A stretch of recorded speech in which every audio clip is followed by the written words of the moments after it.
kizitonga bwe tugambye nti best yali mu kufominga amaanyi malala okuva ku FDC n'okulabisa FDC n'ebibiina ebisigadde n'okwongera okukkatiriza kiri kyeyayogera nti okulonda kwe mulina kati tekuleeta nkyukakyuka abasinga ne tutakitegeera naye ate ag'amaanyi ga Besigye gali mu kutonda osooka okugaza ebbali kyusa amaaso g'otunulira amaanyi ge gagenda okwamunanga gagenda kuvaawo kuba ne NRM eno bwe ngitunulira n'entunulira ne MK movement nayo movement endabikira ng'egenda okubeera dissolved naye egenda kuvaamu amaanyi amapya. How about that approach? Is it the real approach we are going to have? The politics in this country is we are at an inflection moment. Kati abapuleya abajja okuzanya ebyobufuzi bagenda kuba bapya kubanga bakimanyi nti MK ajja mubira birimeka mumukaaga kati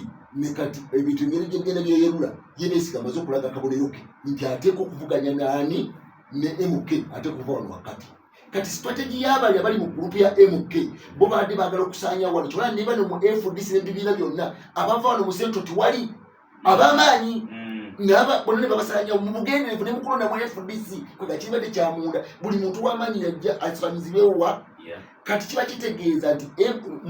mu evaluation kati mu kweteekateeka ne MK naye eri mu kwesunsula kati ogenda kulaba nti zino formation bbiri kwega bwe ziwulira zitandise buli muntu ebanga batandika ekipya abali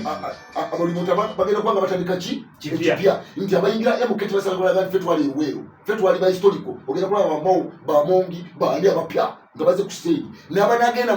ku side ya Besigye sibagenda gati fe tubadde mu FDC fe tubadde mu ani fe tubadde mu NUPA in fact abagala okuzanya ebyobufuzi nga bali ku opposition bakwate Besigye bulungi oba bakyagulanyi oba gwagenda okusala oyagenda okuyitawo kati mwe bannayuganda muteeke amaaso mugateeke Katonda mutunulye bantu kyabagende Katonda mugenda kula abantu bonna badde bagenda kubamugisa muntu abagenda luddawa bakasano wadde kubanga musoke mwebuuze abantu bakimanya nti wano tulina ekizibu wano mu makkati bannabyabufuzi ba wano kati kyebadde bagala okukozesa okufuna nti abaawo akakundi kawo wakati awo okitegedde naye kati bwowulira nti balajja okupa eraso baani bonna kati ate abasibuka mu tteeso bagaye nti owo nali mu bbanga kubanga bategedde nebopirani bagapa oyo mugule okitegedde kati n'olwekyo amaanyi gagenda kujja nti formation ya MK formation ya MK nayo egenda kupanga naye egenda kuyingiza abapya abajja sigantu yazegulu nabe yiwewe noli naye apange kati wano wakati olyokolabe engeri Besigye gyagenda okudirecting kubanga kati bali mu kupanga